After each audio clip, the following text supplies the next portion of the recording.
He saved 247 lives in a top-secret mission the government still denies ever happened. For decades, he kept his mouth shut. No medals, no recognition, not even a name. But now, on his deathbed, the truth is finally coming out, and what he's about to reveal will rewrite history.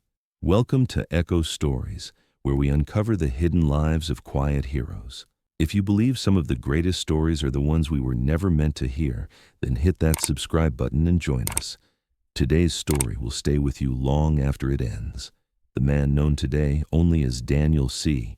was born in 1946 in a quiet working-class neighborhood just outside of El Paso, Texas. His father was a railroad worker, his mother a seamstress. Life was simple, honest, the kind of life people led when they didn't expect much from the world, except the chance to work hard and be left alone. Daniel was different. Even as a child, he had a sharp sense of justice. When a classmate was bullied in 4th grade, Daniel stepped in and ended the fight with a single punch, then shared his lunch with the boy. By the time he graduated high school in 1964, he had already enlisted in the Army. Not out of desperation, not for college money, but because, as he once told a friend, some men look around and say, "Not my problem. I was never that kind of man." He wasn't tall, just under 5 feet 10 inches, but his eyes had a steel in them. Within 2 years, he was selected for Special Operations, a new unit built for clandestine missions in hostile territories. He learned fast. He spoke fluent Spanish and learned basic Farsi in just a few months. By 1971, Daniel was part of a classified detachment operating out of Turkey. It was a time of chaos. The Cold War wasn't just about nukes, it was about shadows. And in one of those shadows, Daniel would become a ghost. In the spring of 1972, a small American intelligence outpost in the Iranian border town of Saravan, operating under the guise of a humanitarian clinic, went dark. No communication, no signals, just silence. Inside that post were 15 American personnel, analysts, translators, and 2 undercover operatives. Intelligence suggested they had been taken hostage by a rising paramilitary group with unknown affiliations. Worse, there were over 230 local civilians, mostly women and children, who had sought refuge in the compound. Daniel was briefed in a dusty tent near the Afghan border. The mission: infiltrate the compound under the cover of darkness, extract all hostages, and leave no trace. Officially, the mission didn't exist. If captured, they would be disavowed. If killed, their bodies would be listed as lost in training. The unit was made up of 6 men. No insignia, no dog tags, no names. They dropped from a silent aircraft at 1:43 a.m. on April 18, 1972. Daniel led the second team through a sewage tunnel that hadn't been used in years. The stench was unbearable, but they moved like ghosts. Inside the compound, they encountered resistance, not from organized militants, but desperate men with outdated rifles and stolen ammunition. Still, a bullet doesn't care where it comes from. One team member was hit in the leg. Another took a ricochet to the shoulder. Daniel didn't flinch. He moved as if he'd rehearsed every hallway. By 3:17 a.m., all hostages, all 247 of them, were being evacuated on foot to a dry riverbed 2 miles south of the compound. Daniel carried a 7-year-old girl on his back the entire way. She had a shattered femur. By 4:42 a.m., they were in the extraction choppers. By 6 a.m., the hostages were in Allied hands. By 8 a.m., the U.S. government had issued a statement: "We are unaware of any such incident." Daniel was flown back to a base in Sicily. No welcome, no medals, no names. The girl he carried? She was relocated to Sweden with her mother. He never saw her again. The rest of the team? Dispersed. One died a year later in a training accident. Another disappeared in Colombia. Daniel returned to the States under a fake name, with a job offer, custodian, at the Pentagon. He cleaned floors in a building that erased him, and he never spoke a word. Not for 50 years. Daniel spent the next 31 years working as a janitor at the Pentagon. Same building, same halls he once ran tactical operations from. Only now, he was invisible. He never corrected anyone who called him sir or buddy or old man. He ate his lunch alone in a break room with flickering fluorescent lights. He never missed a day. Not once. If anyone asked, he said he had no kids, no wife, no family. What they didn't know, he had all three. But none of them knew he was still alive. After the mission in '72, Daniel was told to cut all contact. His wife received a telegram. Presumed dead during active service. She remarried 3 years later. His son, a boy named Aaron, grew up without a father. Daniel watched from afar. He attended his son's high school graduation from the top of a parking garage across the street. He never spoke to him. In his small one-bedroom apartment in Arlington, Virginia, Daniel kept a shoebox. Inside, a single photo of the 247 hostages, blurry and creased, and beneath it a scrap of paper that simply read, "Do not forget." In 2003, Daniel retired. The Pentagon gave him a small ceremony. Plastic cake, a signed card, a lukewarm speech. The director of facilities said, 30 years of service, and we never had a single complaint. That's rare these days. Daniel smiled. He thanked them. Then he walked out and vanished again. For the next 15 years, Daniel lived off a modest pension and some undocumented compensation wired monthly from a black budget account. He spent most of his time reading history books, walking at sunrise, and visiting war memorials in disguise. He never said a word about the mission until the stroke. In the winter of 2018, Daniel suffered a mild stroke while walking home from the grocery store. A bystander called 911. He was taken to a VA hospital under the name Daniel Carter, a name no agency had on file. No next of kin. No military record, no social security number, just a man in his 70s with a bullet scar on his right shoulder, a broken wrist that had never fully healed, and eyes that looked like they'd seen the cost of silence. The attending nurse, Eliza Monroe, noticed something strange. Daniel spoke perfect Farsi when disoriented. She asked if he had served. He just said, "In a place they pretend doesn't exist." Eliza was curious. More than that, she was obsessed with Cold War history. She dug and found nothing. Daniel Carter did not exist before 1983, but she couldn't stop thinking about him. She brought in her friend Marcus Hale, a freelance journalist and ex-intelligence analyst turned conspiracy blogger.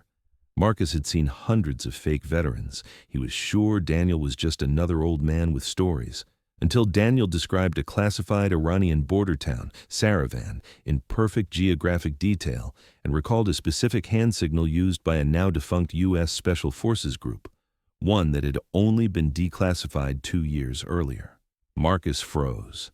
Either this guy has the best memory in America, or he's telling the truth. Over the next 3 months, Marcus and Eliza visited Daniel twice a week. At first, he refused to talk, but slowly he opened up, piece by piece, like assembling a puzzle from a box that was never meant to be opened. He never gave names. He never blamed anyone. He only told them what happened. And when Marcus finally asked, "Why are you telling us this now?" Daniel smiled. "Because I've given my whole life to a country that erased me. I don't want a parade. I just want to be remembered. Not by them, by someone." Marcus published the story online under the title, "The Ghost of Saravan." It went viral, but only in certain circles. Military history forums, veterans' Reddit threads, fringe news blogs. Some readers called it fake, others said they heard whispers of a similar mission. No mainstream outlet picked it up.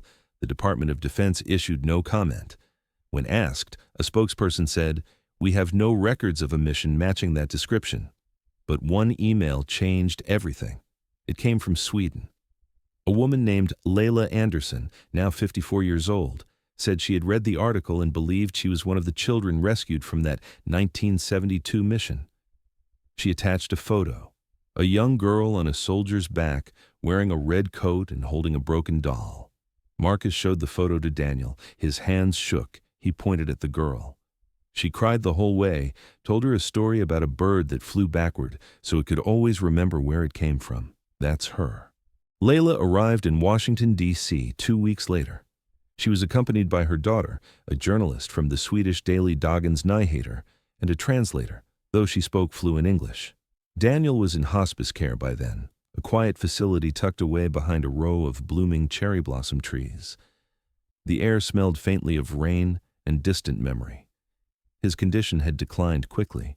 Doctors said the stroke had triggered a cascade of internal failures, something they called terminal shutdown.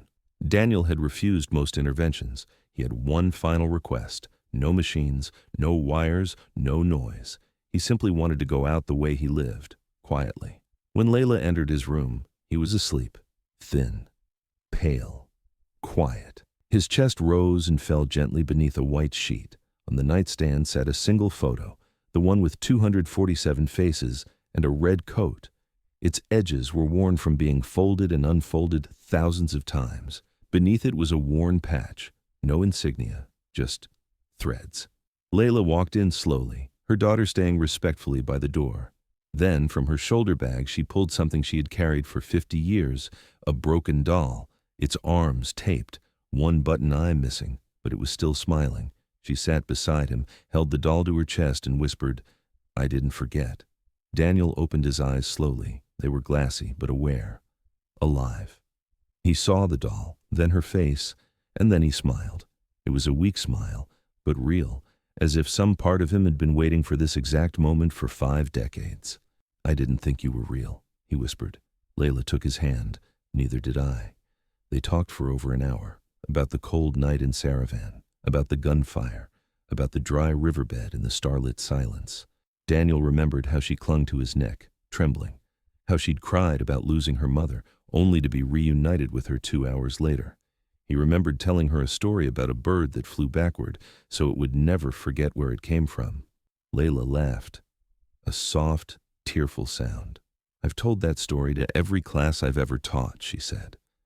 "Every year on April 18th, I tell my students about the man with the strong back and the kind eyes." Daniel reached for a small wooden box beside his bed and opened it slowly. Inside were just 2 things: the scrap of paper he had carried since 1972. Do not forget. A folded American flag, given to him by a fellow operative long dead. He handed her the paper. "It's not proof, but it's all I ever needed." Layla took it, her hands trembling. She kissed his forehead. "You are remembered." Daniel looked out the window. Cherry blossoms danced in the wind. For a moment he seemed at peace. "Good," he said. "That's all I ever wanted."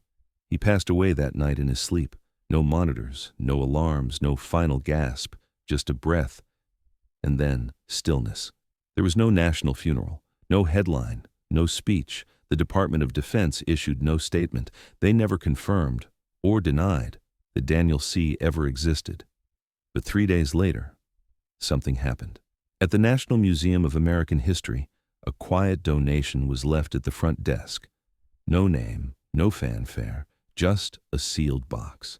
Inside, the photograph of the 247 hostages, a single worn military patch, a small handwritten note that read, "I don't want a statue, I don't want a headline, I just want the truth to outlive me."